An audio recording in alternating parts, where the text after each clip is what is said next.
keyakinan kelas dulu ya. Untuk kelas 10 MIPA 1. Seperti apa itu keyakinan kelas? Nah, nanti simak. Sebelum itu, nah, kita adakan S-ranking dulu. S-rankingnya apa? S-rankingnya Bapak minta kalian menggambar objek yang menggambarkan simbol diri kalian. Nah, tadi sudah saya bagi post-itnya ya. Namanya post-it, ada warna pink, ada warna hijau. Nah, gunakan post-it yang warna pink untuk kalian gambar simbol diri kalian. Oleh objek yang ada di sekitar kalian, di rumah atau apa. Gitu ya. Tapi harus ada alasannya. Nanti kita tempel. Jadi itu kalian tulis namanya di atas, kemudian kalian gambar objek apa yang mewakili diri kalian.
Gambar apa tadi? Gambar cermin. Kenapa jadi memilih cermin?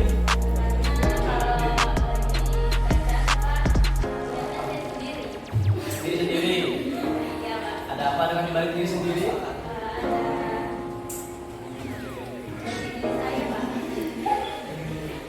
Lihat. Diri sendiri. Oke, tangan. Pohon. Kenapa jadi memilih pohon?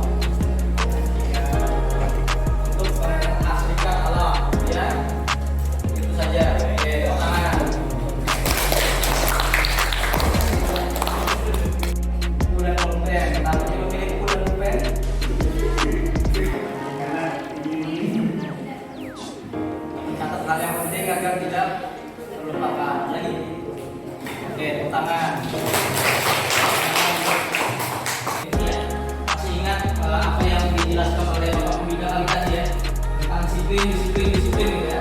Apa sebenarnya disiplin itu? Kenapa masih banyak melanggar peraturan? Apakah disiplin itu terkait dengan aturan? Nah, kita perhatikan. Disiplin itu berasal dari bahasa Latin, artinya disiplina, yang artinya belajar. Itu artinya belajar. Ya, artinya belajar. Disiplin diri membuat orang menggali potensinya menuju sebuah tujuan apa yang dia hargai. Nah, namun dalam budaya kita, nah ini yang salah tangkap ya. Dalam budaya kita, disiplin itu berubah menjadi sesuatu yang dilakukan seseorang pada orang lain untuk mendapatkan kepatuhan gitu ya. Selama ini ya dulu ya disiplin. Oh iya, saya harus disiplin, saya harus patuh gitu ya. Harus patuh dengan tata tertib, disiplin yang kalian pahami ya.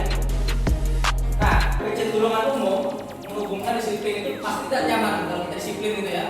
Disiplin di sekolah tidak nyaman gitu. Pasti dikekang dengan aturan-aturan. Bukan dengan apa yang kita hargai, tapi pencapaian suatu tujuan yang mulia. Apa itu disiplin? Jadi disiplin tadi bukan hanya tentang aturan-aturan, tapi lebih kepada keyakinan yang kita miliki. Sama seperti kalian menggambar simbol diri tadi, kalian meyakini sebagai pohon untuk melestarikan, nah itu nilai kebaikan dalam hidup gitu ya. Saya ingin jadi buku mencatat setiap ilmu yang baru agar tidak lupa, nah itu keyakinan diri, lebih kepada disiplin diri. Nah, ada yang dikenal lagi dengan nilai kebajikan universal. Universal itu menyeluruh maksudnya. Nilai kebajikan adalah sifat positif manusia yang merupakan tujuan mulia yang ingin dicapai setiap individu. Nilai tersebut bersifat universal, maksudnya lintas bahasa, suku, bangsa, agama maupun latar belakang. Jadi universal siapa saja bisa memiliki agama apapun, suku apapun dan lain sebagainya. Setiap perilaku atau perbuatan memiliki suatu tujuan, kata Dr. William Glasser. Lalu dengan mengaitkan nilai kebajikan yang diyakini seseorang, maka motivasi dari dalam dirinya atau intrinsik ya, motivasi dari dalam diri akan terbangun sehingga menggerakkan motivasi dari dalam dan dapat mencapai tujuan mulia yang diinginkan. Nah, nilai kebajikan yang ingin dicapai oleh setiap anak Indonesia itu kita kenal istilahnya adalah profil pelajar Pancasila. Ada berapa profil pelajar Pancasila? Ada 1, 2, 3, 4, 5 dan 6. Yang pertama apa? Baca. Beriman. Apa kedua? Dua. Yang ketiga. Yang keempat. Yang selanjutnya. Ini contoh nilai-nilai kebajikan. Nilai-nilai kebaikan yang bersifat universal. Siapa saja dapat mengamalkan atau mengambil agar menjalani pada dirinya ya. Saya ingin bersifat mandiri. Saya ingin berkebinekaan global. Kita memandang suku, ras dan bangsa dan agama. Nah, lalu ada istilahnya teori motivasi perilaku manusia. Motivasi ya. Apa sih motivasi? Yang pertama, pasti kalian disuruh untuk menghindari ketidaknyamanan atau hukuman gitu ya. Selama ini datang ke sekolah itu pasti takut atau menghindari hukuman. Nah, pasti kalian menanya apa yang akan terjadi apabila saya tidak melakukannya. Misalkan datang tepat waktu, kalian pasti bertanya apa yang terjadi apabila saya tidak melakukannya. Pasti dihukum oleh pengawas sekolah. Nah, motivasi seperti ini karena takut dihukum itu sifatnya eksternal atau dari luar diri kalian. Lalu lanjut yang ke tahapan kedua, kalian melakukan sesuatu itu untuk mendapatkan imbalan. Nah, contoh ya, untuk mendapatkan imbalan. Kalau saya melakukan ini dapat nilai yang bagus, gitu ya. Lalu kalian mesti internal dari dalam diri kalian sendiri. Nah, itulah nanti yang membuat disiplin positif di sekolah ini. Itu nanti di SMA Negeri 1. Ini namanya untuk menghargai diri sendiri. Jadi kalian datang tepat waktu itu bukan karena takut hukuman atau bukan karena ingin dipuji, tapi itu lebih kepada menghargai diri sendiri. Saya datang tepat waktu karena saya ingin jadi orang yang tepat waktu. Saya belajar dengan rajin bukan untuk mendapatkan imbalan ranking atau bukan untuk mendapat pujian dari pembahasan, tapi karena memang saya ingin pintar dan ilmunya untuk saya sendiri gitu ya. Nah, ini contohnya saya akan menjadi orang yang seperti apa jika saya melakukannya. Itu tumbuh dari dalam diri kalian sendiri. Ini yang ingin Bapak harapkan ada pada diri kalian, bukan karena takut pada aturan. Itu disiplin. Disiplin itu adanya pada diri sendiri, bukan takut aturan, tapi bagaimana kalian merdeka mengatur diri kalian sendiri. Saya harus jadi orang yang menghargai diri sendiri. Kita akan membentuk keyakinan kelas. Tapi seperti apa keyakinan kelas itu? Nah, disimak. Oke. Mengapa tidak peraturan saja? Sudah ada peraturan ya. Sudah membagi buku tatip ya. Itu peraturan sekolah. Mengapa tidak peraturan saja? Kenapa harus tadi ada keyakinan kelas? Nah, ini apa perhatikan? Ada pertanyaan yang 3 ya. Pertama, mengapa kita memiliki peraturan harus menggunakan helm bila mengendarai kendaraan roda 2? Ini milik kota-kota ya. Kenapa kira-kira kita harus menggunakan helm? Keselamatan. Untuk keselamatan. Nah, itu ya, itu motivasi dari dalam diri. Mungkin ada yang menjawab takut ditilang Pak, gitu ya. Itu masih motivasi dari Nah, karena takut dengan ditilang. Apa yang terjadi apabila saya tidak melakukannya? Yang pertanyaan kedua, mengapa kita memiliki peraturan 3M? Menggunakan masker, mencuci tangan, dan menjaga jarak. Untuk menjaga kesehatan. Atau mungkin ada yang menjawab takut sakit Pak. Nah, itu masih motivasi dari luar. Tapi kalau kesadaran diri maka untuk menjaga kesehatan. Itu memang nilai bagian ini. Ada yang ketiga, mengapa kita memiliki peraturan harus datang tepat waktu pada saat mengikuti pelatihan atau mengikuti pembelajaran? Kenapa datang tepat waktu? Lebih pada disiplin diri. Mungkin ada yang menjawab takut dihukum gitu ya. Nah, itu salah. Yang benar adalah untuk menghargai diri sendiri dan bersifat lebih disiplin. Nah, mendukung motivasi yang dari dalam diri tadi, kita kembalikan ke nilai-nilai atau keyakinan yang lebih menggerakkan seseorang dibanding hanya mengikuti serangkaian aturan. Selama ini kan aturan ya, itu memiliki nilai-nilai kebaikan. Nah, harapannya nanti kalian lebih melihat kepada nilai-nilai kebaikan itu. Lanjut, lebih kacau gitu ya, lebih abstrak, lebih acak-acakan gitu ya, daripada peraturan yang lebih rinci. Peraturan lebih rinci ya, maju harus ke dalam. Tapi kalau keyakinan lebih kepada terapi, keyakinan kelas sedangkan tidak terlalu banyak sehingga mudah diingat dan dipahami. Nanti harapannya di akhir semua menyampaikan keyakinannya kita lampung nanti jadi sampai 7 atau 10 saja supaya nanti mudah diingat. Oke? Keyakinan kelas sebaiknya sesuatu yang dapat diterapkan. Nah, kita harus relevan ya. Kita sepakati nanti keyakinan kelas kita apa. Karena tiap kelas beda-beda keyakinannya sesuai dengan diskusi. Kali ini kalian yang akan membuat keyakinannya. Bapak hanya membantu. Semua warga kelas hendaknya ikut berkontribusi dalam membuat keyakinan kelas lewat kegiatan curah pendapat. Nanti kalian tulis. Bersedia meninjau kembali keyakinan kelas dari waktu ke waktu. Bisa saja keyakinan ini sudah tidak relevan lagi. Entah 5 tahun ke depan, maka perlu ditinjau. Pembacaan kalian tentukan yang mana kesepakatan, yang mana keyakinan. Kalau kesepakatan itu lebih mirip kepada kata tertib atau aturan. Yang pertama, datang tepat waktu mengucapkan salam. Kesepakatan aturan atau keyakinan? Datang tepat waktu. Peraturan. Yang kedua, menjaga kebersihan sekolah. Peraturan. Berdoa sebelum dan sesudah kegiatan. Keyakinan atau peraturan? Keyakinan. Guru dan murid saling menyayangi. Apa? Keyakinan.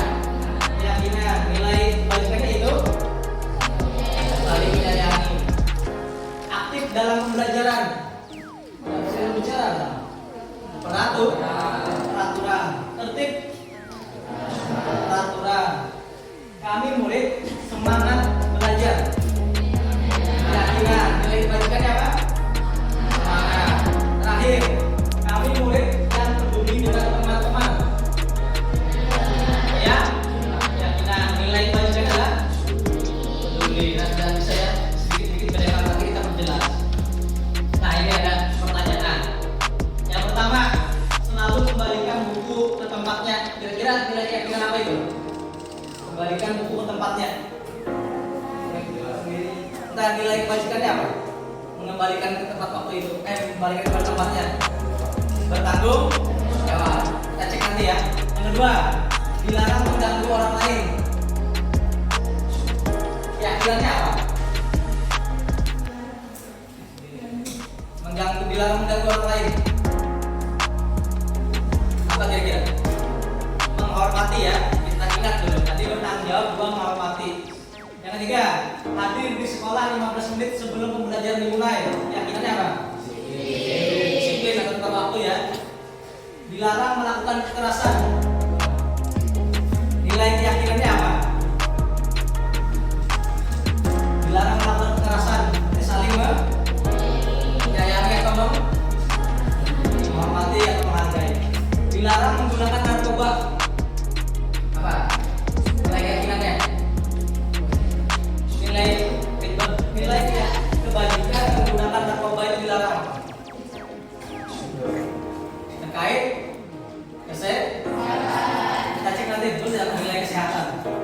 bergantian atau menunggu giliran, antri. Disiplin, sabar. Oke, kita cek nanti. Gunakan masker. Sama jalan narkoba ya, terkait kesek. Jangan berlari di kelas atau di koridor. Apa ya? Dengan keyakinannya. Sopan, menghargai, santun. Kita cek. Contoh ya, contoh keyakinan kelas SD tapi.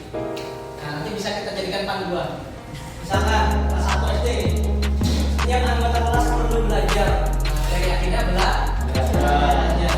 Setiap kelas perlu. Nah, dan anggota perlu melakukan. Setiap kelas perlu saling menghargai. Setiap anggota kelas perlu merasa aman. Nah, ini semua bisa kita amalkan ya. Merasa aman artinya semuanya saling menyayangi, saling mengayomi, tidak ada yang saling mengganggu. Ini contohnya. Ada juga yang dibagi 3. Nilai keyakinan hormat, nilai kebajikan bekerja, dan nilai diterima dan dimiliki. Lanjut. Nah, kalian kalau bisa menuliskan di post-it yang warna hijau, nama di atasnya. Kalian tulis peraturan apa yang bisa kita sepakati untuk kelas ini. Gitu ya. Misalkan dilarang membuli, bebas. Apa yang kalian inginkan, kita sudah mendapat. Silahkan ditempel. Silahkan tuliskan. Nah, apa? Peraturan ya. Peraturan sekolah boleh kalian ambil, tapi yang cocok dengan kelas kita. Yang selama ini kalian rasakan apa ya? Nah, kalau banyak silahkan pendapat kalian di post-it yang warna hijau. Tulis nama di atasnya. Kalau sudah langsung tempel di tanda warna hitam.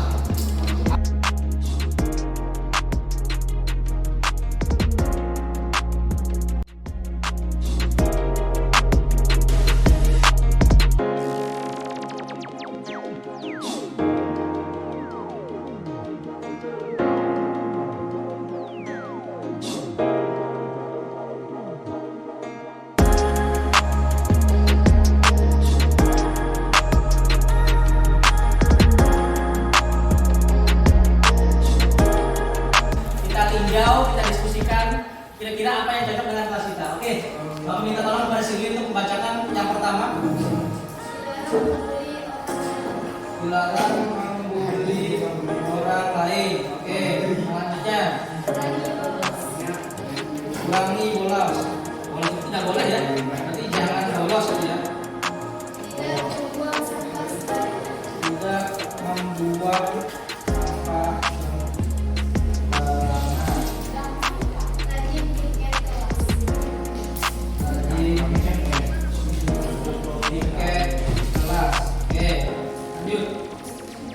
Kalau mirip-mirip nanti kita samakan aja. Lanjut.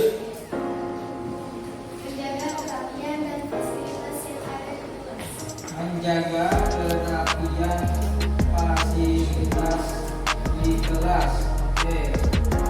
Menghormati guru ketika sedang mengajar di dalam maupun di luar kelas. Menghormati guru saat belajar di luar maupun di kelas. Lanjut. Menaati peraturan seperti tiket untuk menjaga kebersihan kelas. Ini masuk yang ini ya, tiket ya. Oke, lanjut. Tidak adab dengan guru maupun dengan teman. Ini tadi sama ya, menghormati guru ya. Saat belajar di luar maupun di kelas, menghormati guru dan teman gitu ya. Nah, bisa digabung. Lanjut. Bagi banyak yang keluar kelas harus bertanggung jawab ketika jam pelajaran. Jangan ngobrol sendiri Jangan ngobrol sendiri atau ribut. Ini sama tadi ya? Ada sudah belum? Oh, jangan ribut di kelas. Jangan ribut di kelas. Coret, dinding, atau meja kursi. Lagi? Tidak boleh menaruh buku sekarang. Memang menaruhnya mana? Tidak boleh menaruh buku lembaran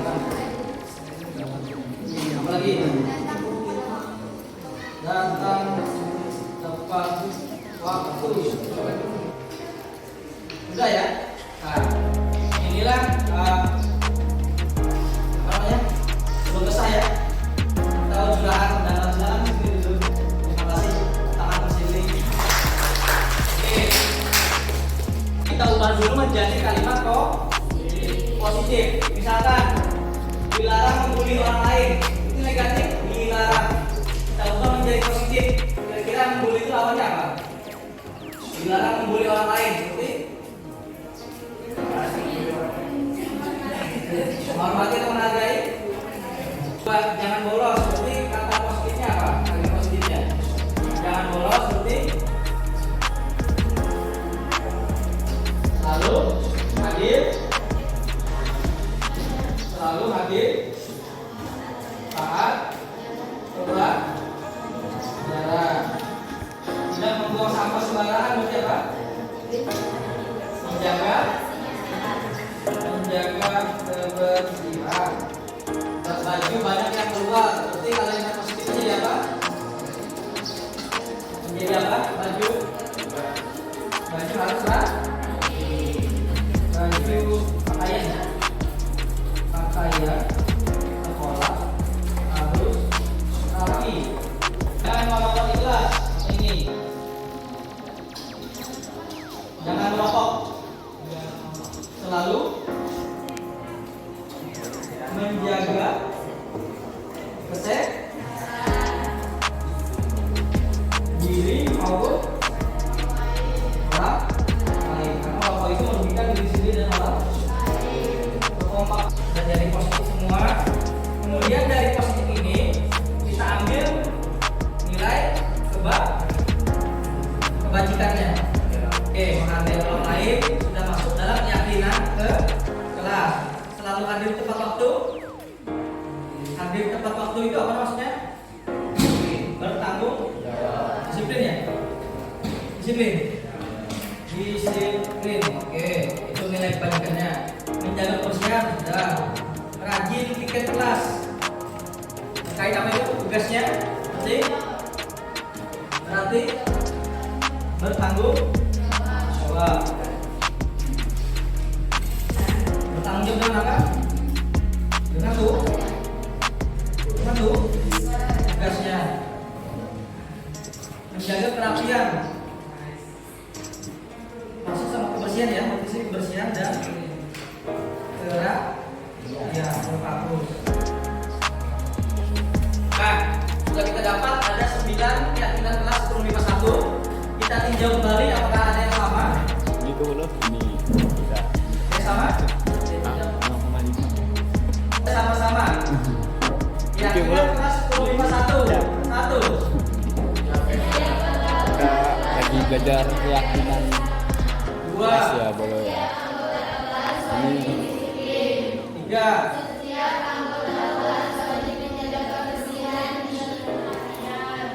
4.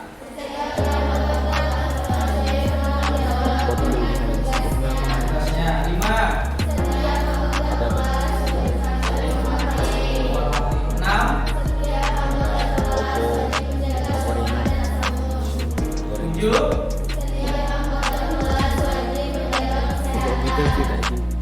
8. Dan terakhir 9. Nah, ada 9 keyakinan kelas. Keyakinan ya. Bisa meraihkan nilai keyakinan ya. Artinya yang 9 ini harus kita jalankan di kelas 10 IPA 1. Ada yang mau menambahkan?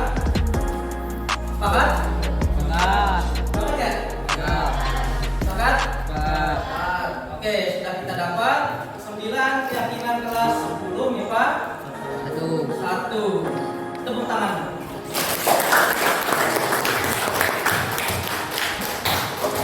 Kalau sudah, nanti kita tanda tangannya ya.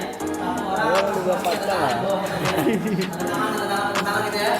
Ada tugas selanjutnya. Tugasnya berkelompok ya, contohnya misalnya 1 kelompok 1, kelompok 2, kelompok 3. Sebagian duduk, sebagian berdiri. Terkait apa? Nah ini. Kita dalami keyakinan kelas. Oke, kita dalami kegiatan pendalaman keyakinan kelas. Perhatikan, ada contoh. Contoh ya. dapat keyakinan kelas kita, kemudian kita perdalam pemahamannya dengan melaksanakan pendalaman keyakinan kita dengan tabel T dan tabel Y. Nah, berarti berkelompok ya. Kelompok 1, dua, kelompok 2, dan kelompok 3. Nanti silakan berkelompok posisi. Contoh, perhatikan. patah-patah sih. Misalkan ini ya, nilai keyakinan kelas lain itu ada 3: hormat, bekerja, dan diterima dan ini. Oke. Itu nilai keyakinan yang mereka anut. Kalau kita cuma anut 9 keyakinan ya. Nah, di sini ada tabel T dan ada tabel Y. Nah, di situ ada memberi contoh di lembar kerja kelompoknya. Halaman 1 sampai 3 ini contoh. Halaman 4, 5, 6 itu yang harus kalian diskusikan. Yang diskusikan apa? Keyakinan kelas yang sudah kita buat. Nah, contohnya seperti ini. Misalkan tadi nilai hormat, tampak sepertinya datang tepat waktu. Tidak tampak seperti hormat seperti apa? Sering datang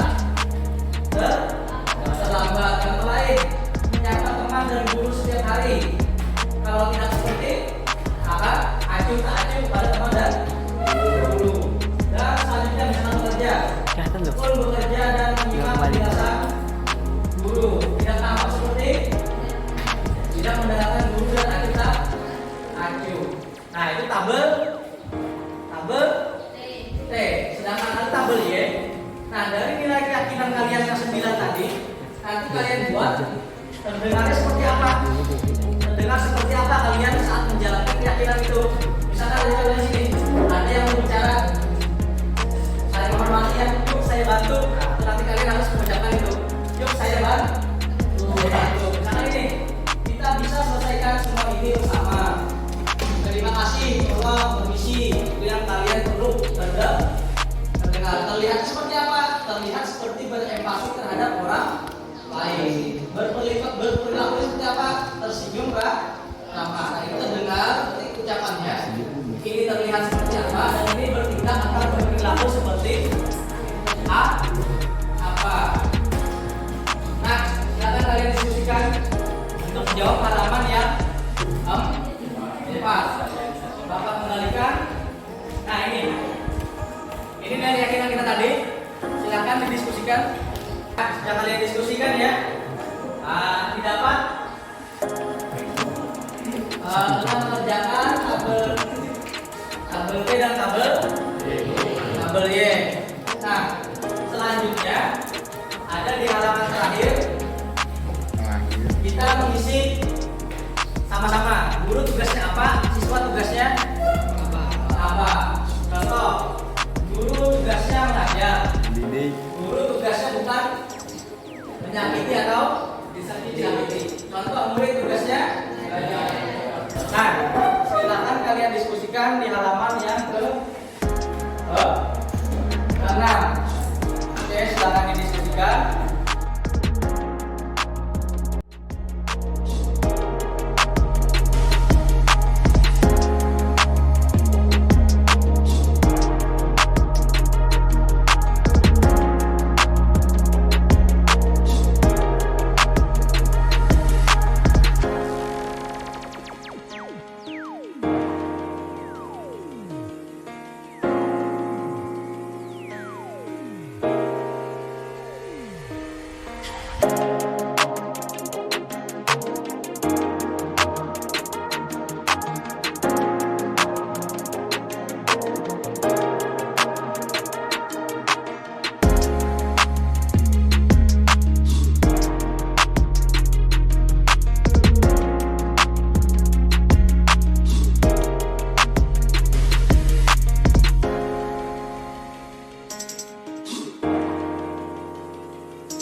lebih dalam kedisiplinan, bertanggung jawab, dan sopan santun terhadap sesama.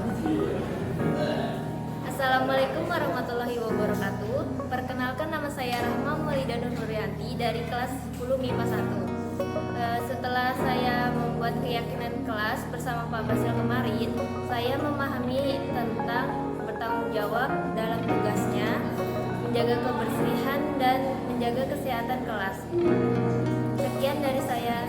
Wassalamualaikum warahmatullahi wabarakatuh. Selamat pagi, perkenalkan saya Bagus Sebastian dari kelas 10 MIPA 1. Berdasarkan pembuatan keyakinan kelas kemarin yang dilaksanakan dengan Bapak Basil, dimulai dari pertukaran pendapat serta membuat catatan tentang keluh kesah siswa di sini, saya jadi lebih menyadari akan hal tentang kedisiplinan, bertanggung jawab serta sopan santun terhadap sesama.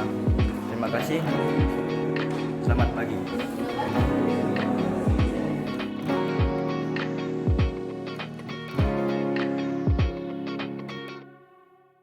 Alhamdulillah, puji syukur marilah kita panjatkan kepada Allah Subhanahu wa Ta'ala, karena dengan limpahan rahmat, taufik serta hidayahnya juala kita pada hari ini dapat berkumpul di dalam ruangan ini dalam keadaan sehat walafiat.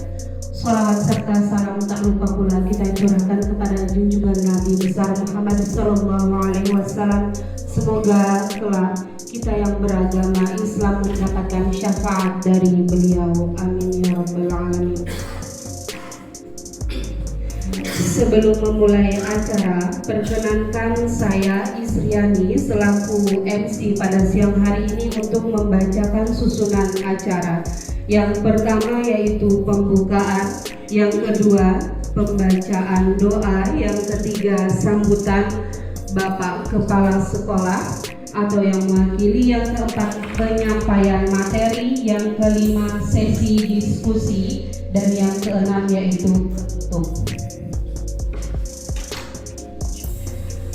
Memasuki acara pertama yaitu pembukaan, marilah kita bersama-sama membuka acara pada hari ini dengan membacakan basmalah. Semoga acara pada hari ini berjalan dengan lancar. Selanjutnya acara yang kedua yaitu pembacaan doa kepada Bapak Muhammad Syarifuddin SPD, disilakan.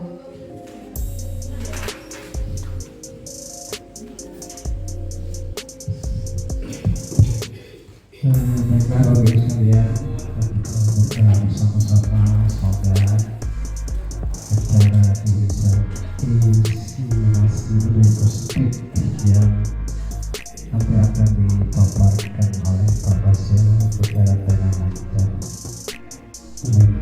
Baik, ya kita mulai berdoa sesuai dengan yang masing-masing. Bagi yang beragama Islam kita bisa berdoa dari Mustafa Muhammad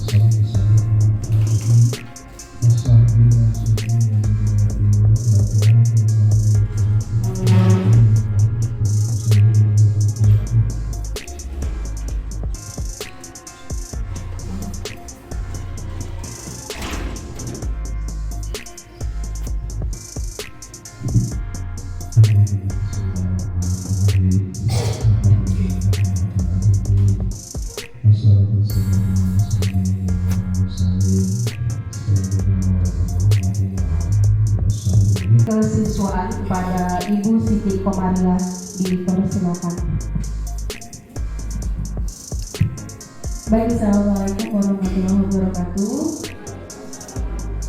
Selamat siang, salam sejahtera untuk kita semua. Yang terhormat Bapak Ibu Wakasek Acara Haji, Bapak Ibu Dewan Guru, Bapak Ibu staf tata laksana usaha sekolah, dan calon guru penggerak Bapak Muhammad Basil yang berbahagia. Pertama-tama marilah kita panjatkan puji dan syukur kehadirat Allah Subhanahu wa Ta'ala. Alhamdulillah hari ini kita masih bisa berkumpul dalam keadaan sehat walafiat tanpa kekurangan suatu apapun. Kemudian sholawat dan salam senantiasa kita haturkan keharibaan kita dan junjungan kita Nabi besar Muhammad SAW yang telah kita nantikan syafaatnya di yaumil akhir. Baik, untuk menghemat waktu, pada hari ini kegiatan diseminasi atau penyebar luasan ide atau gagasan tentang budaya positif sekolah atau kelas yang akan disampaikan oleh Bapak Basil sebagai calon guru penggerak angkatan yang ke-9. Mari sama-sama kita simak dengan sungguh-sungguh dari awal hingga akhir dengan kesadaran penuh agar kita dapatkan manfaat dan pemahaman apa yang Bapak Basil nanti akan sampaikan. Kemudian salah satu tanggung jawab seorang guru adalah bagaimana menciptakan suatu lingkungan yang positif yang terdiri dari warga sekolah yang saling mendukung, kemudian saling belajar, saling bekerja, saling bekerjasama sehingga tercipta kebiasaan-kebiasaan yang baik. Dari kebiasaan-kebiasaan baik itu akan tumbuh menjadi karakter-karakter yang baik warga sekolah, dan pada akhirnya karakter-karakter dari kebiasaan-kebiasaan baik akan membentuk sebuah budaya positif. Kemudian menciptakan lingkungan yang positif agar terbentuk suatu budaya positif adalah suatu proses perjalanan pendidikan yang harus kita jalani. Karena ini merupakan tanggung jawab kita sebagai seorang pendidik, sebagai seorang pemimpin pembelajaran. Nah, suatu lingkungan yang aman dan nyaman akan memberikan murid kesempatan dan kebebasan untuk berproses, belajar, membuat kesalahan, belajar lagi, kemudian sehingga mampu menerima dan menyerap suatu pembelajaran. Tapi perlu diingat, selama seseorang itu akan merasakan tekanan-tekanan dari lingkungannya, maka proses pembelajaran akan sulit terjadi. Dan salah satu tanggung jawab kita sebagai pendidik adalah menghilangkan atau mencabut gangguan-gangguan yang menghalangi proses pengembangan Penggerak angkatan 9 yang akan dibawakan oleh Bapak Muhammad Basil kepada Bapak Adi. Silakan. Oke, terima kasih kepada Ibu Siang selaku MC pembawa acara pada hari ini. Assalamualaikum warahmatullahi wabarakatuh. Alhamdulillah, segala puji kepada Allah Subhanahu wa Ta'ala telah memberikan lapangan kesehatan hingga kita bisa berkumpul pada saat ini. Salawat dan salam disampaikan kepada Nabi Muhammad SAW, serta kerabat keluarga sahabat beliau. Di pagi di siang yang agak mendung ini, mungkin supaya lebih semangat bisa kita mulai mungkin dengan ice breaking dulu ya.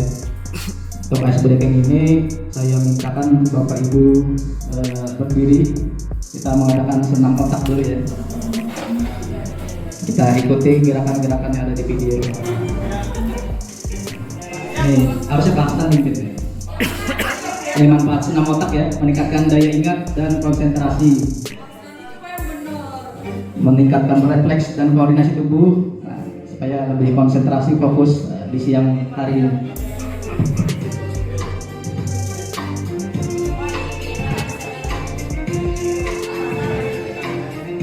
Satu di kepala, satu dibuka.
Pak, motivasi.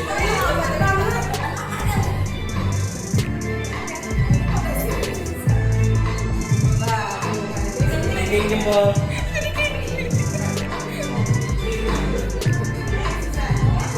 Tembak Inji.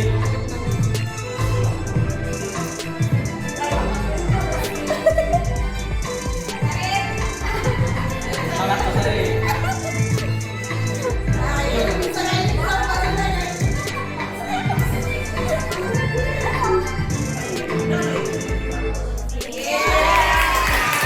Tangan untuk kita semua. Banyak yang bisa nih ya. Alhamdulillah. Kerjasama otak kanan dan otak kirinya masih seimbang di siang hari ini. Sudah makan Bapak Ibu ya? Sudah. Ulun mohon izin berdiri. Karena kalau tutup gugup. Baik, mohon izin sebelumnya disclaimer dulu. Ulun berdiri di depan sini bukan karena ulun yang paling bisa ya, atau ulun yang paling tahu. Ulun mohon izin untuk menyampaikan apa yang ulun dapat dari pendidikan guru penggerak angkatan 9. Jadi yang ulun sampaikan hanya teori-teori, mungkin nanti suatu saat di masa yang datang mungkin sudah ada teori yang mematahkan teori ini. Karena dalam teori ini juga banyak ilmu baru yang ulun dapatkan.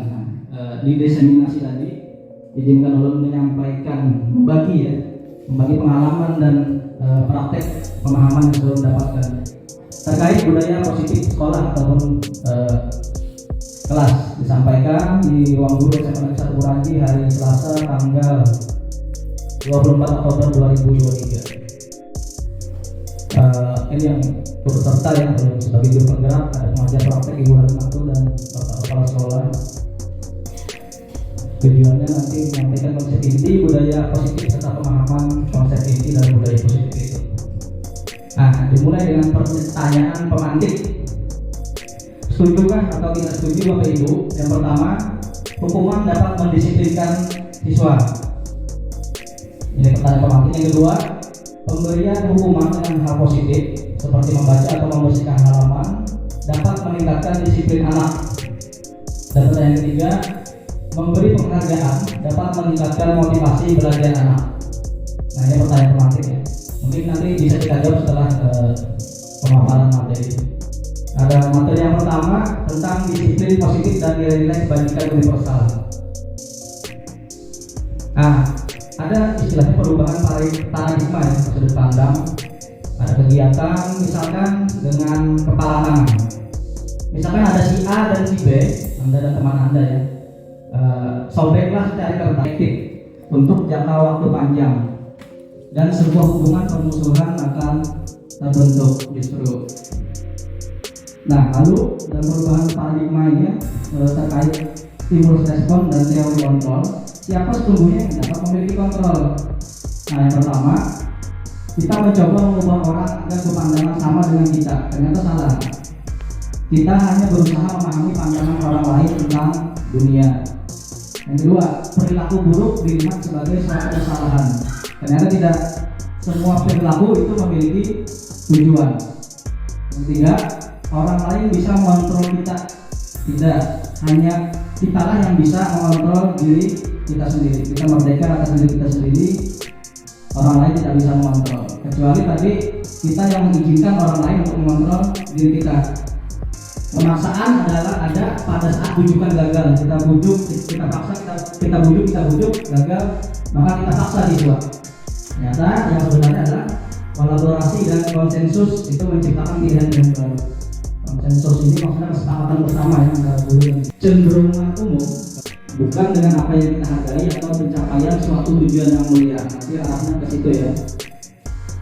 Ada kaitannya nanti dengan nilai-nilai kebajikan universal. Apa itu? Nilai-nilai kebajikan universal itu sifatnya positif. Manusia yang merupakan tujuan mulia yang ingin dicapai sebagai individu. Nah, nilai tersebut bersifat universal, lintas bahasa, suku, agama maupun latar belakang. Siapapun dapat meyakini nilai tersebut, lintas agama, suku, bahasa dan sebagainya. Setiap perilaku itu memiliki suatu tujuan, kata Dr. William Glasser. Nah, dengan mengaitkan nilai kebajikan yang diyakini seorang, maka harapannya motivasi intrinsik akan terbangun sehingga menggerakkan motivasi dari dalam untuk dapat mencapai tujuan yang mulia yang diinginkan. Nah, adapun nilai-nilai kebajikan yang ingin dicapai oleh setiap anak Indonesia itu, yang terbaru yaitu profil belajar Pancasila. Sebetulnya nilai kebajikan universal sudah lama ya, dari kurikulum KPK berganti ke kurikulum KTSP itu ada dikenal istilah karakter ya. Nah, ini namanya nilai kebajikan universal, ada 6 dimensi. Yang terbaru ini yaitu beriman, bertakwa, mandiri, bernalar kritis, berkebijakan global, bergotong royong, dan kreatif. Nah, teori yang kedua, teori motivasi, hukuman, penghargaan, dan restitusi. Nah, mari kita bahas satu persatu. Ada teori motivasi pada manusia, ada 3. Bisa kita kaitkan siswa. Yang pertama, motivasi untuk menghindari ketidaknyamanan atau hukuman. Jadi dalam pikiran itu, kalau siswa ya, apa yang akan terjadi apabila saya tidak melakukannya? Nah, itu motivasi untuk menghindari ketidaknyamanan. Selalu yang ditanya adalah apa yang terjadi apabila saya tidak melakukannya? Motivasi seperti ini datangnya dari motivasi eksternal atau dari luar. Siswa datang terlambat, takut atau tidak nyaman. Nah, itu apa yang terjadi apabila saya tidak melakukannya? Tidak datang tepat waktu. Itu yang pikiran siswa. Kemudian motivasi yang kedua untuk mendapatkan imbalan. Nah, pertanyaan dalam benaknya, apa yang akan saya dapatkan apabila saya melakukan ini? Motivasi kedua ini lebih bagus dari motivasi pertama, namun masih dari luar diri atau motivasinya masih eksternal. Nah, harapannya nanti itu adalah kita dapat melakukan teori motivasi yang ketiga, itu untuk menghargai diri sendiri, sehingga muncul di benak anak itu, saya akan menjadi orang yang seperti apa apabila saya melakukan suatu hal. Inilah yang ingin dicari, motivasi yang ada dalam diri. Ini terkait nanti dengan tujuan disiplin positif itu sendiri. Nah, ada kata-kata dari Ki Hajar Dewantara, merdeka ya. Merdeka menurut Ki Hajar Dewantara itu, merdeka itu artinya tidak hanya terlepas dari perintah. Gitu ya, merdeka selama ini terlepas dari perintah, tetapi juga cakap untuk memerintah diri sendiri. Tentunya pemerintah untuk menjadi lebih baik. Ini kata-kata dari Ki Hajar Dewantara terkait kata merdeka itu, yang dijadikan landasan sebagai kurikulum merdeka.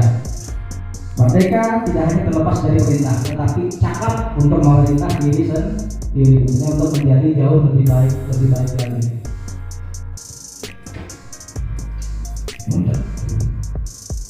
Nah, ada lagi istilah dihukum oleh penghargaan. Nah, kenapa selama ini memberi penghargaan ternyata itu hukuman?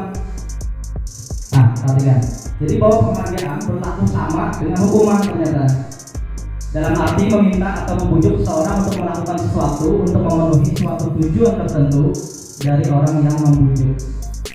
Dorongannya masih bersifat eksternal ya, tentu saja, karena mengharapkan penghargaan. Apa yang saya dapatkan jika saya melakukannya? Tentu saja mengharapkan imbalan atau penghargaan tadi. Nah, ada beberapa dampak dari pemberian penghargaan menurut Alvin Kohn ya. Ada 7 atau 8. Pertama, hukuman dengan memberikan penghargaan itu ternyata kita menghukum siswa terkait jangka pendek dan jangka panjang. Penghargaan efektif jika kita menginginkan seorang melakukan sesuatu yang kita inginkan dalam jangka waktu yang pendek. Nah, tapi jika kita menggunakan lagi kita beri penghargaan, maka orang tersebut hanya bergantung pada penghargaan yang diberikan, sehingga motivasi yang intrinsik atau motivasi dalam diri tadi sudah hilang. Yang kedua, penghargaan tidak efektif. Kenapa tidak efektif? Jika mengharap suatu penghargaan dan tidak mendapatkannya, maka akan kecewa dan berkecil hati. Serta kemungkinan lain kita tidak akan berusaha sekeras sebelumnya, karena hanya mengharap penghargaan. Jika kita memberikan seorang suatu penghargaan untuk melakukan sesuatu, maka kita harus terus-menerus memberi penghargaan itu jika ingin orang tersebut mengulangi perilaku yang ingin kita perintahkan kepada orang tersebut. Yang selanjutnya, penghargaan itu ternyata merusak hubungan. Ketika seorang diberi penghargaan, dipuji di depan orang banyak, maka yang lain akan merasa iri. Dan sebagian dari mereka akan tidak menyukai orang yang diberi penghargaan tersebut. Nah, itu namanya merusak hubungan ya. Mereka yang percaya bahwa mereka tidak memiliki kesempatan untuk dapat penghargaan akan berhenti mencoba, menyerah sudah. Oh, yang itu lagi orang yang diberi dipuji. Oh, itu lagi yang diberi penghargaan. Gitu ya. Nah, lanjut. penghargaan mengurangi ketepatan. Ada suatu riset, anak-anak diminta mengingat suatu kata, mengambil kartu ya, berisi kata-kata diingat. Beberapa anak diberikan permen setiap dapat menjawab dengan benar, dan yang lain tidak diberitahu jika jawaban benar. Hasil penelitian tersebut, anak-anak yang dapat permen jawabannya banyak yang tidak tepat dibanding anak-anak yang hanya diberitahu jawabannya benar. Jadi penghargaan itu mengurangi ketepatan diberi permen, itu penelitian. Selanjutnya penghargaan menurunkan kualitas. Pengamatan dilakukan pada kelompok mahasiswa yang kerja praktik. Seiring waktu, mahasiswa semakin mampu bekerja dengan cepat. Kemudian ada beberapa mahasiswa yang dibayar atas apa yang mereka mampu hasilkan. Penelitian setelah beberapa lama, mahasiswa yang dibayar ini hasil kinerjanya berhenti berkembang. Mereka yang tidak menerima bayaran terus berupaya mengasah diri menjadi lebih baik. Justru yang tidak dibayar mereka terus mengasah dirinya, ketimbang yang sudah mendapat bayaran kemampuannya stagnan ya kalau jalan tempat. Selanjutnya penghargaan mematikan kreativitas. Murid-murid diminta berpikir mengenai hadiah atau penghargaan yang bisa mereka dapat bila berhasil menulis sebuah puisi. Ini penelitian lainnya. Kreativitas murid yang ini menjadi berkurang dibanding yang tidak diberitahu tentang hadiah yang bisa mereka terima. Itu ya hukuman dari penghargaan. Dan selanjutnya penghargaan ini ternyata bersifat menghukum juga. Penghargaan menghukum mereka yang tidak mendapatkan penghargaan, gitu ya. Jadi penghargaan ini sifatnya hanya sudut pandang. Bagi yang diberi penghargaan mungkin suatu prestasi, namun secara tidak langsung menghukum yang tidak diberi penghargaan. Misalnya dalam sistem ranking, mereka yang mendapatkan ranking kedua itulah yang paling merasa dihukum, karena sedikit lagi peringkat 1 gitu ya. Kalau peringkat terakhir ya sudah tidak ada motivasi. Jadi jika suatu penghargaan diharapkan namun kita tidak mendapatkannya, maka kita pasti merasa dihukum. Kemudian yang terakhir, ini bisa mampu menghilangkan motivasi dari dalam diri. Misalkan seorang anak belajar pertama kali ya, menggabungkan huruf-huruf dan kata-kata, mengeja ya, serta menyadari dia dapat membaca. Timbul pijar di matanya, senyuman, saya sudah bisa membaca dengan sendiri. Dengan gembira dia mampu mempelajari dan menguasai keterampilan baru tersebut. Di dalam yang tengah dicoret-coret konsekuensi ya, dia tahu konsekuensinya kalau mencoret-coret maka harus mengganti. Yang selanjutnya membersihkan tumpahan air di meja tulis karena tersenggol, juga konsekuensi. Murid disuruh tidak mengenakan sepatu seharian karena tidak mengenakan sepatu warna hitam. Hukuman ya, ini lebih kepada psikisnya, dia malu nanti. Dan yang terakhir, lari mengelilingi lapangan basket 2 kali karena terlambat 10 menit untuk pelajaran PJOK. Jawabannya adalah konsekuensi, karena ini pada saat pelajaran PJOK. Jadi lari mengelilingi basket 2 kali. Ini yang mencatat sekali ternyata hukuman, karena ini siswa tidak siap dan dibebankan kepada siswa. Itu perbedaan hukuman dan konsekuensi. Jadi pada hukuman itu sesuatu yang menyakitkan terjadi, sedangkan konsekuensi itu sesuatu harus terjadi. Hukuman itu membuat anak sakit baik fisik maupun hatinya untuk jangka waktu yang lama, mungkin dipendamnya ya, walaupun tidak dinampakkan. Sedangkan konsekuensi itu tetap membuat anak tidak nyaman, tapi dalam jangka waktu yang pendek, karena dia menyadari kesalahannya dan dia melanggar aturannya. Yang hukuman itu membuat anak menjadi membenci tentang disiplin, sedangkan konsekuensi anak lebih menghargai disiplin untuk selanjutnya. Hukuman bersifat paksaan, sedangkan konsekuensi itu stimulus dan tanggapan. Hukuman itu membentuk konsep diri anak menjadi buruk, sedangkan konsekuensi konsep dirinya menjadi baik. Terakhir, kalau hukuman itu membuat anak marah, bersalah, dipermalukan dan merasa tidak dihargai. Mungkin setelah dihukum dia iya saja, mungkin ketika masuk kelas kita tidak tahu apakah dia marah ke temannya, mungkin tentang bangku, tentang meja dan sebagainya. Itu efek dari hukuman. Konsekuensi itu kehilangan hak, dibuat tidak nyaman, diasingkan untuk sementara waktu. Lalu ada istilah ketiga, ada hukuman, ada konsekuensi, ada namanya restitusi. Apa itu restitusi? Ini hal yang baru juga untuk saya. Restitusi itu adalah proses menciptakan kondisi bagi murid untuk memperbaiki kesalahannya, sehingga mereka kembali kepada kelompok mereka dengan karakter tentu yang lebih kuat. Jadi bukan malah marah atau membenci atau mengutuk, tapi menjadi lebih kuat. Restitusi juga merupakan proses kolaboratif yang mengajarkan murid untuk mencari solusi masalah mereka sendiri.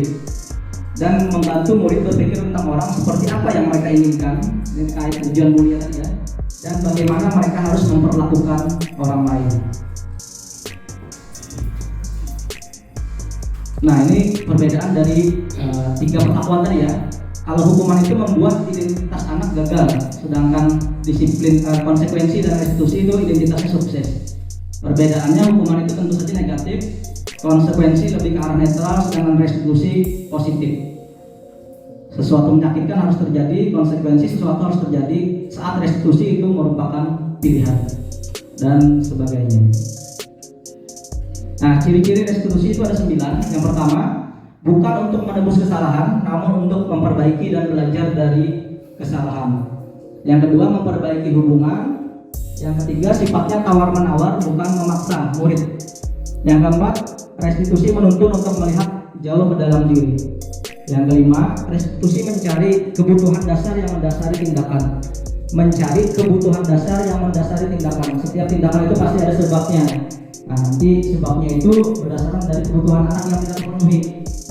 Yang keenam, restitusi diri cara yang paling baik kalau menurut teori ini ya. 7, restitusi fokus pada karakter tapi bukan kepada tindakan. Restitusi fokus pada solusi. Yang terakhir, restitusi mengembalikan murid yang berbuat salah kepada kelompoknya menjadi karakternya menjadi lebih kuat.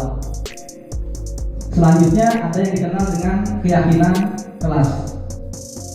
Baik, itu keyakinan kelas. Mengapa tidak peraturan saja? Kenapa harus lagi diulang keyakinan kelas?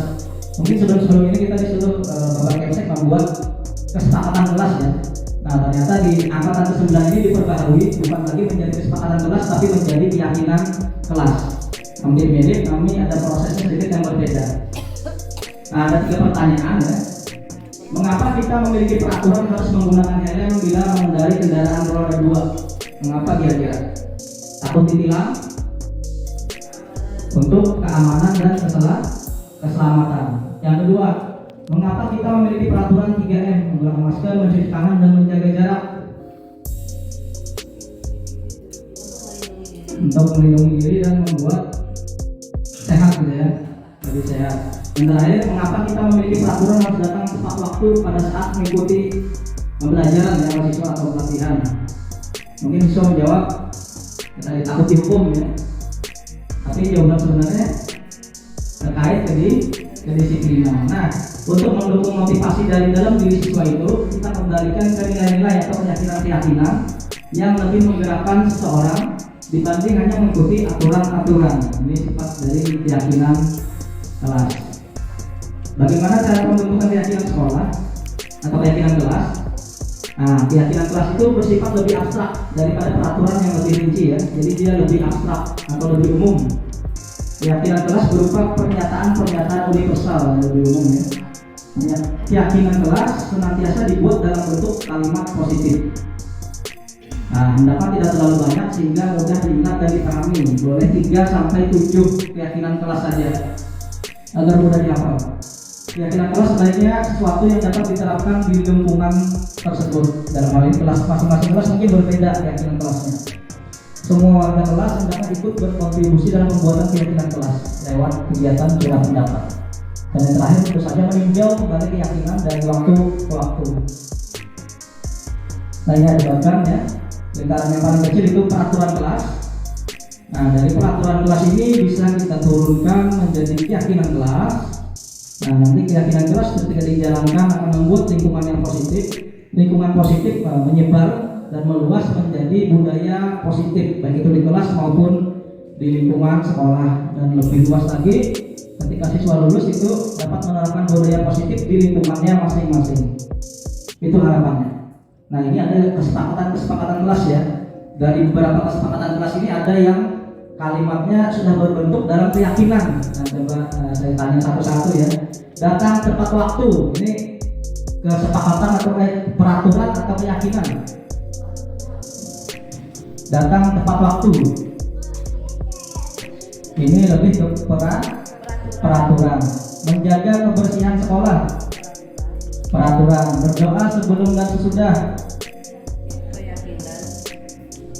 keyakinan. Aktif dalam pembelajaran, sama ya. Nah, kalau ini kami guru dan murid saling menyayangi. Keyakinan atau peraturan? Keyakinan ya. Nilai keyakinan saling menyayangi. Kami murid yang semangat belajar. Ini kesepakatan atau ini peraturan atau keyakinan? Keyakinan. Nilai keyakinan adalah semangat. Terakhir, kami murid yang peduli dengan teman-teman. Peraturan atau keyakinan? Keyakinan. Nilai keyakinan yaitu peduli. Selanjutnya, nah, ini ada sebuah peraturan, kita coba mencari keyakinannya atau nilai kebajikannya. Misalkan selalu kembalikan buku ke tempatnya, itu ada terkandung nilai keyakinannya yaitu mengembalikan buku ke tempatnya. Bertanggung jawab ya. Kita cek nanti. Dilarang mengganggu orang lain. Nilai kebajikannya kira-kira apa? Toleransi atau menghormati. Hadir di sekolah 15 menit sebelum pembelajaran dimulai. Disiplin ya. Dilarang melakukan kekerasan. Nilai keyakinannya apa? Dilarang melakukan kekerasan berarti saling menyayangi ya, atau menghargai teman gitu. Dilarang menggunakan narkoba.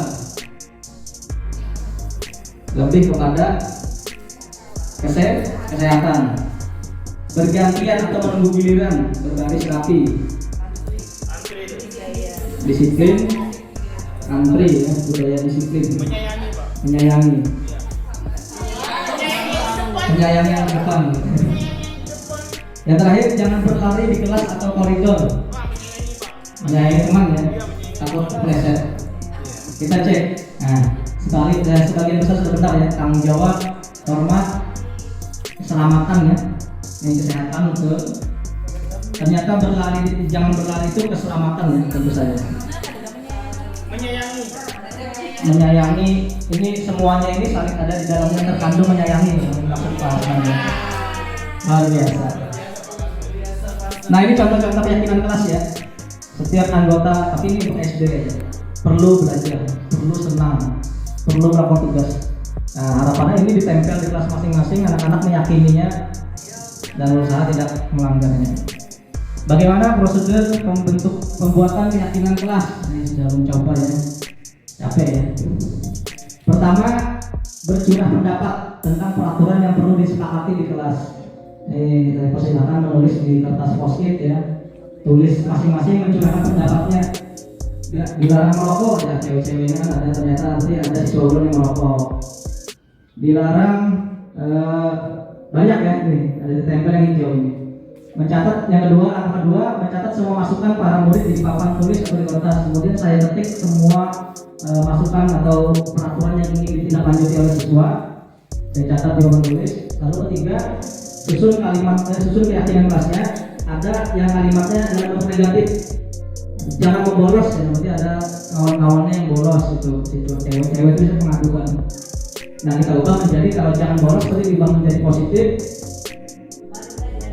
Belajar ya, dan selalu hadir di setiap pembelajaran. Itu langkah ketiga. Langkah keempat, meninjau kembali daftar curah pendapat. Nah, ajak murid untuk menemukan nilai kebajikannya seperti tadi ya, agar dapat nilai keyakinannya yang dituju dari yang masih dalam bentuk peraturan-peraturan tadi kita ubah menjadi keyakinan. Saya ketikkan. Kelima, semua warga kelas dipersilakan meninjau ulang dan menyetujui. Jika sudah setuju, boleh ditandatangani ya, untuk kesepakatan atau keyakinan kelasnya. Dan terakhir, letakkan di dinding atau di tempat yang mudah diingat, dibuat spanduk atau banner kemudian ditempel agar bisa dibaca-baca berulang-ulang. Dan harapannya itu keyakinan kelas itu dipatuhi oleh semua anggota atau warganya. Lalu ada istilahnya kebutuhan dasar manusia. Nah, ini ada 5 kebutuhan dasar manusia yang setiap manusia itu wajib untuk memenuhinya. 1, 2, 3, 4, 5. Jika yang terakhir kebebasan.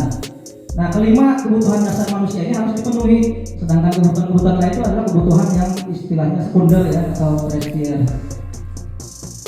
Yang pertama, kebutuhan bertahan hidup. Nah, kebutuhan ini satu-satunya yang bersifat fisiologis. Misalnya kesehatan, rumah, makanan. Fisiologis pada kebutuhan ini meliputi kebutuhan akan perasaan aman juga. Yang kedua, kebutuhan akan kasih sayang dan rasa diterima, meliputi kebutuhan akan hubungan dan koneksi sosial. kebutuhan untuk memberi dan menerima kasih sayang, dan kebutuhan untuk merasa menjadi bagian dari suatu kelompok. Selanjutnya kebutuhan akan penguasaan ya. Minta diakui atas kemampuannya. Ini juga kebutuhan. Setiap orang juga punya. Berhubungan dengan kekuatan untuk mencapai sesuatu, menjadi kompeten, menjadi terampil, diakui atas prestasi dan keterampilan kita, didengarkan dan memiliki rasa harga diri. Dan terakhir meliputi kegiatan untuk dianggap berharga, bisa membuat berbeda. Nah, yang keempat, kebutuhan akan kebebasan. Nah, kebutuhan kebebasan ini melibatkan kemandirian, otonomi, memiliki pilihan, akan mampu mengendalikan hidup masing-masing. Dan yang terakhir, kebutuhan kesenangan. Semua orang pasti merasa senang ya. Jadi mencari senang, bermain, tertawa. Bayangkan jika hidup tanpa kenikmatan atau kesenangan, betapa menyedihkannya. Jadi 5 kebutuhan ini wajib dipenuhi ya, masing-masing untuk punya gelas-gelasnya ibaratnya. Kalau satu saja tidak terpenuhi maka pasti ada menjadi masalah. Begitu juga dengan siswa. Misalnya siswa kurang kasih sayang di rumah, maka dia akan mencari rasa kasih sayang itu di sekolah. Bisa saja dia bermanja-manja dengan bapak ibu gurunya. Nah, itu bisa kita kenali. Artinya anak tadi kurang akan kebutuhan kasih sayang. Ada juga anak yang kebutuhannya penguasaan, maka dia di kelas akan mencoba untuk mengatur anak-anaknya, mengatur teman-temannya. Jika tidak, maka dia akan bersifat anarkis. Nah, itu salah satunya penyebabnya karena kebutuhan dasarnya tidak terpenuhi. Begitu juga kita ya, kalau tidak ada kesenangan misalkan, betapa menyedihkannya. Cari kesenangan di tempat lain ya, macam-macam olahraga, senam dan sebagainya. Nah, ada istilahnya mengontrol siswa tadi ya, ada 5 posisi. Nah, hari ini izinkan saya menanya. Selamat pagi Bu. Selalu terlambat. Kamu deh, pasti terlambat. Bu, saya Apa coba? Alasan kamu apa lagi? Kapan sih kamu tidak terlambat? Malas sekali ya kamu jadi anak. Dasar pemalas. Gak kapok-kapok sih kamu. Sudah berapa kali terlambat? Sana, kamu keliling lapangan basket. lapangan basket Bu. Kenapa? Kamu malah ibu. Berani-beraninya jawab. Sudah terlambat, masih berani jawab pula. Sekarang, keliling lapangan basket. 5 kali sekalian. Iya, kapok. Cepat. Pergi sana ke lapangan basket. Disuruh lari keliling lapangan ya, menghukum. Datang terlambat menjadi dihukum. Kaca pinggang. Nah,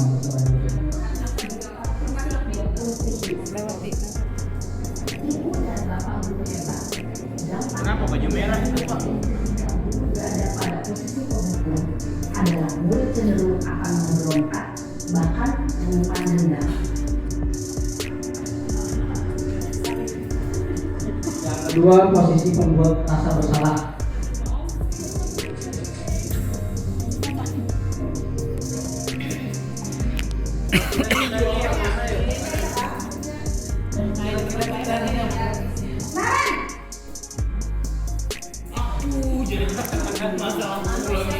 Selamat pagi Bu. Gak kekejar Bu. Ya sudah sana. Nanti lain kali larinya lebih kenceng lagi ya. Biar gak terlambat lagi. Bikin seneng ibu. Demi ibu. Bisa kan? Bisa lah Bu. Ya sudah sana masuk kelas. Ibu beresin urusan absen kamu. Kamu ini ada-ada saja. Sebagai teman. Dalam posisi teman, guru berbicara dengan nada suara ramah, Itu akrab, adalah teman. cenderung bersenda gurau untuk menjaga suasana tetap santai. Murid akan merasa senang, aman, dan akrab dengan guru. Identitas yang tercipta adalah identitas sukses atau berhasil. Namun, perlu diingat, karena ini masih dorongan eksternal, maka ada faktor ketergantungan dari murid kepada orang tertentu. Di sini guru absennya, sehingga di lain waktu murid bisa berperilaku baik, namun hanya kepada orang-orang tertentu saja. Murid baik hanya kepada guru yang dianggap teman tadi ya, yang kelemahannya. Yang keempat, posisi pemantau. Adegan keempat, posisi pemantau.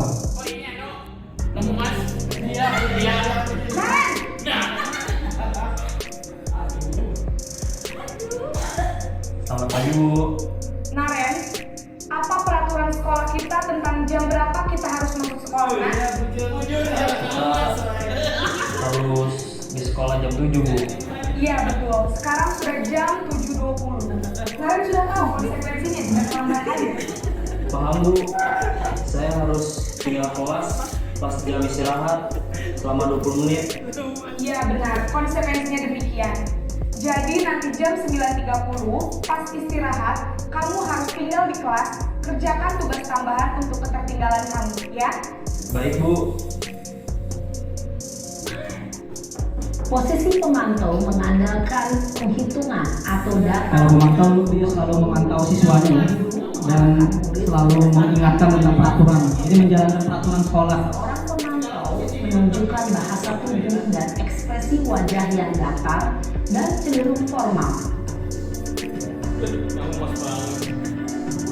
Yang terakhir itu posisi manajer, guru sebagai manajer.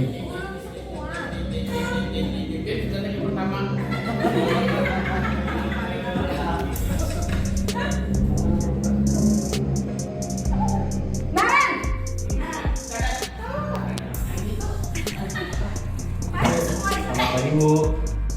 Selamat pagi Naren. Maaf Bu, saya terlambat.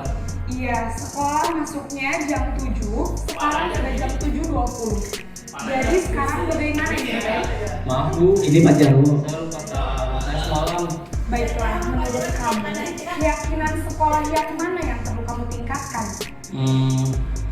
Menghargai diri sendiri dan orang lain mungkin ya Bu. Setuju. Jadi, apakah Naren meyakini prinsip saling menghormati? KMA, Ada lagi selain KMA? selain KMA ada ibu saya. Baik, jadi yang mengingatkan Naren adalah KMA dan ibu kamu ya? Kira-kira akan mulai set alarm kapan nih Naren? Setelah pulang sekolah akan segera saya lakukan.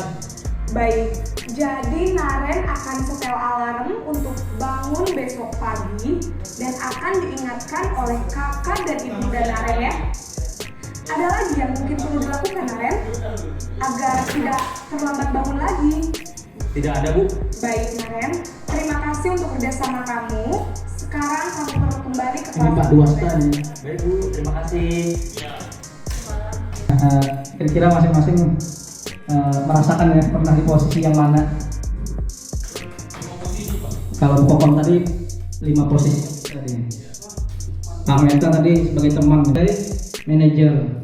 Ini hanya teori ya. Kalau mungkin di lapangan jauh berbeda ya. Namun kata teori untuk mencapai manajer ini boleh turun level menjadi guru pemantau atau guru sebagai teman, hingga nanti idealnya akan menjadi guru yang sifatnya lebih ke arah manajer ya. Nah, terkait guru dalam posisi kontrol sebagai manajer itu ada yang dikenal dengan segitiga restitusi. Restitusi tadi memperbaiki, ada bentuk segitiga restitusi. Ada 3 sisi pada segitiga restitusi. Yang pertama itu sisi yang dasar, menstabilkan identitas siswa. Setiap orang pasti pernah melakukan kesalahan, kata-kata itu yang mungkin kamu bukan satu-satunya yang pernah melakukan ini. Itu menstabilkan identitas ya, ketika siswa melanggar atau berbuat salah. Sisi yang kedua, memvalidasi tindakan siswa yang salah. Kata-kata yang muncul mungkin kamu tentunya punya alasan mengapa melakukan itu. Pasti ada cara yang lebih efektif untuk mendapatkan apa yang kamu butuhkan. Ini memvalidasi tindakan yang salah. Dan terakhir, menanyakan keyakinan yang diyakini siswa. Nanti kata-kata yang muncul, keyakinan kelas apa yang diyakini. Kamu ingin menjadi orang yang seperti apa? Bagaimana cara kamu meraihnya? Nah, yang pertama, menstabilkan identitas ini untuk membuat anak yang merasa gagal menjadi positif terhadap dirinya. Ini kata-katanya ya. Berbuat salah itu manusia, diawali seperti itu. Tidak ada manusia yang sempurna. Bapak Ibu juga bisa buat salah. Kita pasti bisa menyelesaikan masalah ini. Langkah yang kedua dalam segitiga restitusi yaitu memvalidasi kebutuhan atau validasi tindakan yang salah. Ini ya terkait 5 kebutuhan dasar manusia tadi. Kebutuhan dasar apa kira-kira yang perlu dipenuhinya sehingga dia berbuat salah. Membantu murid mengenali kebutuhan apa yang ingin dipenuhinya. Nah, kadang dia tidak tahu juga kebutuhannya apa, tapi dia meluapkan ya, sehingga dia berbuat yang menyimpang atau salah. Pada dasarnya setiap tindakan manusia itu untuk memenuhi kebutuhan dasar terkait penguasaan, kebebasan, kasih sayang, kesenangan, dan yang utama bertahan hidup. Biasanya kata-kata yang muncul adalah kamu bisa saja melakukan hal yang lebih buruk, tapi kamu tidak melakukannya kan? Kamu pasti punya alasan mengapa melakukannya. Apa yang penting bagi kamu? Kamu boleh tetap berusaha menjaga sikap itu, tapi tambahkan sikap yang lain yang baru yang lebih baik. Itu langkah yang kedua dalam segitiga restitusi atau memperbaiki keadaan atau membetulkan timpangan yang salah tadi. Dan yang terakhir menanyakan keyakinan. Nah, anak pada saat ini anak melihat kesalahannya dihubungkan dengan norma sosial atau nilai-nilai kebajikan tadi yang sudah kita bentuk menjadi keyakinan kelas atau keyakinan sekolah. Itulah yang mendasari manusia berinteraksi dengan orang lain. Kata-kata yang muncul, apa nilai yang kita percaya di sekolah atau di kelas? Nah, kelas yang ideal itu seperti apa sih? Kamu ingin jadi anak yang seperti apa? Harapannya nanti solusi-solusi itu datangnya dari siswa itu sendiri. Dia sendiri yang mengeluarkan ide dan solusi bagaimana untuk menjadi pribadi yang lebih baik, datang kembali masuk ke kelas menjadi pribadi atau karakternya menjadi lebih kuat. Bukan seperti yang dihukum tadi, bukan seperti membuat rasa bersalah, pemantau dan teman. Kamu akan menjadi orang yang seperti apa? Nah, itu terkait segitiga restitusi.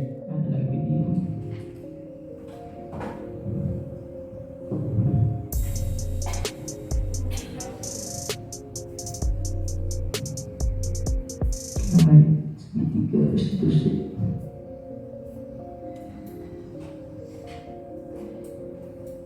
Teman-teman lain.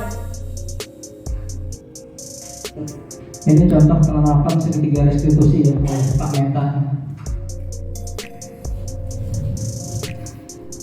Selanjutnya yakni tanya jawab, sesi diskusi tanya jawab bagi Bapak dan Ibu yang ingin bertanya dan menyampaikan pendapatnya dipersilakan. Kemungkinan yang memberikan tanggapan. Mas Nan, kata-kata hari ini.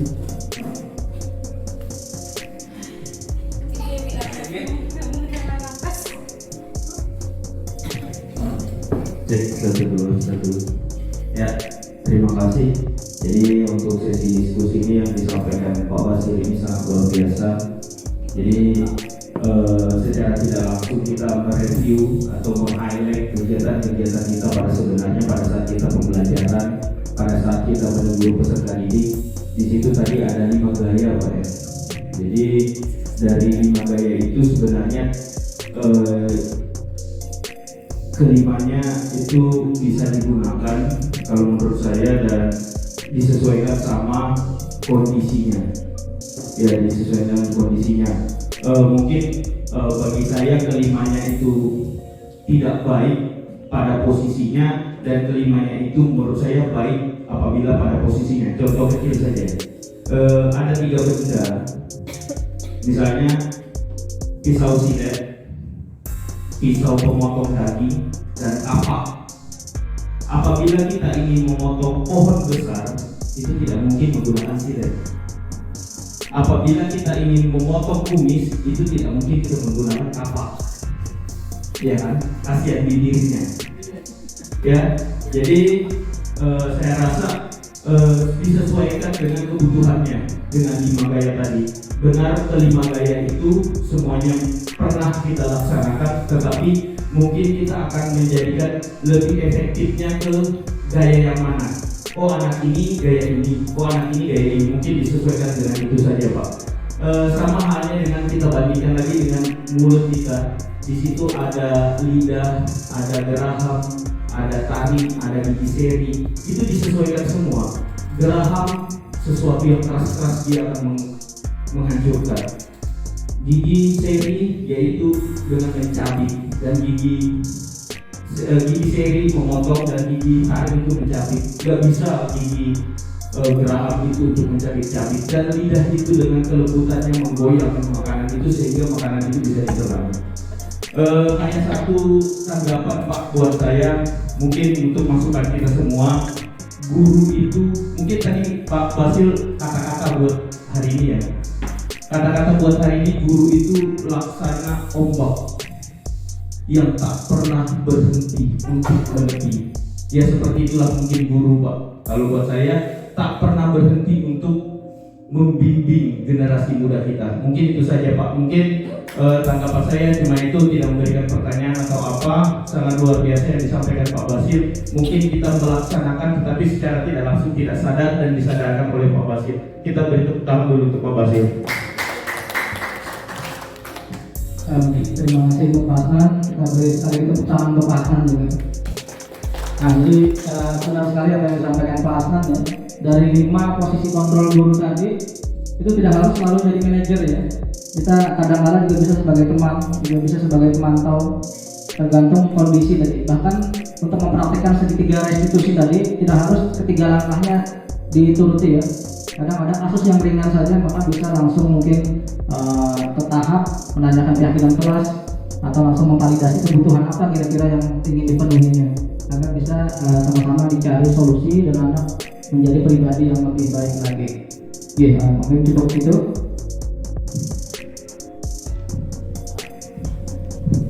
Apakah ada lagi yang ingin ditanyakan atau ada yang ingin menyampaikan pendapatnya Bapak dan Ibu? Pak Hasan atau Bu Kunti? Barisan ini sudah tadi Bu. Barisan ini. Ya Pak ya. Silakan Pak. Oke, assalamualaikum warahmatullahi wabarakatuh. Yang pertama kita apresiasi kepada Bapak Basil yang telah membuka pengalaman kita. Ternyata apa yang kita laksanakan berhari-hari, berwaktu-waktu, bermenit-menit itu ternyata terjawab di sini. Ternyata kita ternyata ada yang namanya segitiga restitusi. Nah itu ya, itu. Jadi kalau tanggapan saya itu beda murid, beda perlakuan. Jadi maksudnya seperti ini. Ada yang memang murid itu bisa dijadikan teman ketika murid itu tidak bisa dikelasi. Ada murid itu seperti pasir. Ketika kita genggam, dia lebih tambah keluar. Seperti itu. Jadi nggak bisa dia ditekan, nggak bisa.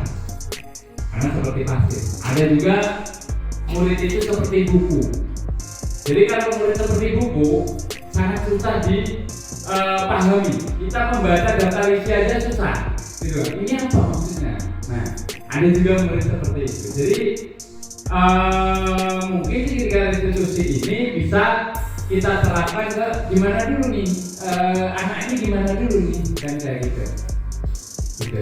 Yang saya tidak sadari, mungkin secara saya sadar atau tidak, saya sudah akan ada yang murid saya jadikan teman, ada yang murid saya apa itu namanya juga jadikan istri Pak. Itu jadi kontrolnya beda-beda. Ya, kontrolnya beda-beda. Jadi luar biasa, ini bisa membuka pengetahuan kita. Ternyata di apa yang kita jalani itu ternyata terjawab di hari ini. Terima kasih ilmunya kepada Pak Basil. Ya, kita beri aplaus dulu kepada Pak Basil dulu. Ya, sekian. Terima kasih. Wassalamualaikum warahmatullahi wabarakatuh. Waalaikumsalam. Oke, terima kasih Pak Meta menanggapi kembali. Jadi kalau tadi Pak Hasnan itu memperlakukan murid itu ibarat mulut ya. Nah, Pak Meta tadi melakukan murid itu seperti pasir. Jadi ada beberapa filosofi atau istilah. Jadi juga sepakat ya bahwa kita dalam menangani siswa itu tidak harus menjalankan segitiga restitusi tadi, harus tiga-tiganya harus dijalankan tidak ya. Tergantung situasi dan kondisinya, tergantung seperti apa latar belakang siswanya tadi. Dan ini bahkan saat menjalankan ini dapat pengalaman ya ketika Bapak Karya itu bertemu dengan berbagai guru yang hebat, bertemu salah satu guru PAUD ya. Beliau berkeluh kesah ya, gimana apa ya kalau anak TK ya menjalankan segitiga institusi disuruh acting berbuat salah. Dan kebetulan mungkin anak itu ada berkelahi di kelas, dipanggil satu-satu bergantian dilakukan praktek restitusi. Nah jadi nanti ya habis ini kamu mau gak dikawal? Gak mau, iya salah ya. Nah ternyata tidak bisa dilakukan ya, misalnya untuk anak PAUD tadi. Jadi itu situasi dan kondisi itu kawan yang bercerita. Apalagi, nah ya sudah tag video, kemudian disuruh mengulangi bikin video lagi, udah nggak mau, kulit. Ya, nah.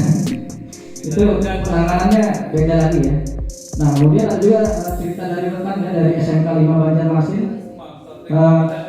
Justru beliau merasa posisi guru yang paling efektif itu tetap sebagai penghukum. Nah, jadi beliau mematahkan semua teori ini tetap sebagai penghukum karena kami di sekolah aturan sudah ada, hukuman diberlakukan dan ternyata itu sangat efektif katanya. Jadi siswa tidak macam-macam ya, tidak ada kasus-kasus yang berarti ditemukan. Nah tapi mungkin kembali ya berdasarkan teori tadi bahwa ketika menghukum itu mungkin bisa saja dia memendam justru ya, dan itu ada efek jangka panjang ya ketika dihukum itu. Hanya mungkin tidak terluapkan di kelas atau di mana atau mungkin di rumah. Nah tapi apa yang saya sampaikan ini juga hanya teori tadi ya. Sesuai disclaimer tadi mungkin suatu saat nanti ada lagi ditemukan siapa tahu segi 4 restitusi ya atau segi 6 restitusi tidak tahu ya. Nih ada lagi Bapak Ibu, ini cukup ya. Yang tiga nih dari Ulin mungkin terima kasih banyak. Terima kasih sebesar-besarnya kepada Bapak Ibu yang berkenan meluangkan waktu, masukan, saran, berbagai tenaga, bantuan ya dan sebagainya. Mohon maaf jika selama penyampaian ada kata-kata atau perbuatan yang salah agak atau menyinggung perasaan Bapak Ibu. Mohon kiranya dimaafkan. Jadi sekali lagi mohon izin nanti videonya akan diposting di YouTube sebagai tugas aksi nyata untuk budaya positif sekolah ya.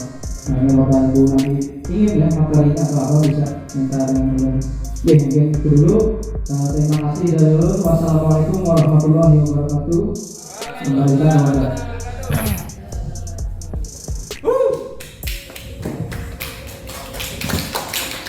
Demikianlah kegiatan presentasi dan diskusi pada hari ini. Terima kasih kepada Bapak pemateri, Bapak Muhammad Basil selaku calon guru penggerak angkatan 9 atas penyampaian materinya. Semoga ilmu yang telah dibagikan atau diberikan bisa bermanfaat untuk kita semua dan dapat diterapkan untuk membimbing dan mendidik anak-anak kita.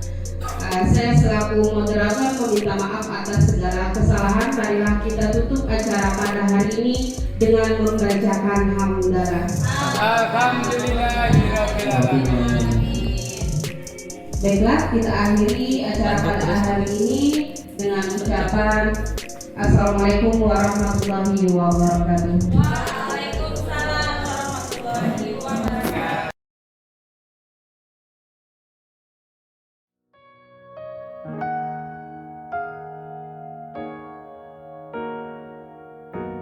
Assalamualaikum warahmatullahi wabarakatuh. Saya Meta Indra Rukmana, rekan kerja dari Pak Muhammad Basil. Setelah mendengarkan materi yang kemarin yang diterangkan oleh teman saya Pak Basil, itu sangat menarik, membuka wawasan baru dan penyadaran baru. Ternyata apa yang selama ini saya sendiri khususnya dan teman-teman di lingkungan SMA Negeri 1 Kuranji itu melaksanakan, ternyata memang di situ ada konsepnya yang dinamakan segitiga restitusi. Nah, untuk penerapannya, kebetulan saya juga wali kelas, saya ingin mencoba menerapkan keyakinan-keyakinan itu ke dalam kelas saya nantinya. Ya. Terima kasih, ilmu yang bermanfaat bagi saya. Wassalamualaikum warahmatullahi wabarakatuh. Selamat siang, saya Nengat Haste, guru SMA 1 Kuranji. terkait dengan apa yang sudah disampaikan oleh Bapak Basil berkaitan dengan budaya positif. Di sini kami selaku penyimak sudah banyak mendapatkan pengetahuan berkaitan dengan budaya positif. Salah satu contohnya itu adalah di mana awalnya saya cuma tahu tentang kesepakatan kelas, ternyata ada lagi yang lebih baik yang berkaitan dengan kesepakatan kelas tersebut, yaitu keyakinan kelas. Nah, akhirnya di sini saya menjadi lebih tahu bagaimana sih sebenarnya dalam membuat kesepakatan yang lebih baik, yang lebih memihak terhadap siswa. Terima kasih. Assalamualaikum warahmatullahi wabarakatuh. Saya Siti Komaria, Lokasi Kesetuaan SMA N1 Buranji. Berkaitan dengan penampilan Bapak Muhammad Basil kemarin, saya rasa sangat memotivasi teman-teman yang lain, rekan-rekan yang lain untuk juga menerapkan budaya disiplin, budaya-budaya positif yang ada di sekolah, yang ada di kelas-kelas nantinya. Keren, maju terus, semangat buat Pak Basil, dan Assalamualaikum warahmatullahi wabarakatuh. Assalamualaikum warahmatullahi wabarakatuh. Perkenalkan, nama saya Sarasila, saya guru bahasa Indonesia di SMA Negeri 1 Buranji. Hari ini saya akan mengomentari beberapa yang disampaikan oleh Pak Basil, calon TGP Angkatan 9, tentang diseminasi budaya positif, yaitu implementasi budaya positif di lingkungan sekolah, diantaranya disiplin. Disiplin berasal dari bahasa Latin yang artinya belajar untuk memperbaiki diri dan menghargai orang lain. Tapi dalam konsep sekarang, disiplin itu lebih kepada perubahan agar mematuhi peraturan yang ada. Nilai-nilai kebajikan diantaranya beriman, bergotong royong, dan kreatif. Selanjutnya, teori motivasi perilaku manusia menurut Ki Hajar Dewantara. Merdeka adalah tidak terlepas dari perintah, tetapi membuat perintah terhadap diri sendiri. Selanjutnya, perbedaan hukuman, konsekuensi, dan restitusi. Kalau hukuman, setiap anak itu misalnya bersalah, itu memang harus mendapatkan hukuman yang dia peroleh. Misalnya karena terlambat datang ke sekolah, maka dia akan dihukum keliling lapangan 2 kali. Sesuatu yang harus terjadi, misalnya anak tersebut mencoret-coret buku tugas temannya, jadi dia harus mengganti dengan tugas yang baru. Terakhir, restitusi adalah menciptakan kondisi bagi murid untuk memperbaiki kesalahan dari dia. Artinya kalau dia memang ingin memperbaiki kesalahannya, dia tidak akan membuat kesalahan tersebut. Materi selanjutnya yang saya lihat tentang keyakinan. Untuk peraturan, di sana tuh ada contoh yang saya lihat tentang dilarang mengganggu teman, maka keyakinannya menjadi menghormati. Selanjutnya lagi ada saya lihat juga tentang dilarang menggunakan narkoba, peraturannya, maka keyakinannya berubah menjadi kata kesehatan. Yang terakhir itu mengembalikan buku, misalnya anak pinjam buku di perpustakaan atau minjem buku teman, maka harus dikembalikan ke orangnya, menjadi keyakinannya itu bertanggung jawab. Mungkin itu saja yang saya dapat dari pembahasan atau materi yang disampaikan Pak Basil. Semoga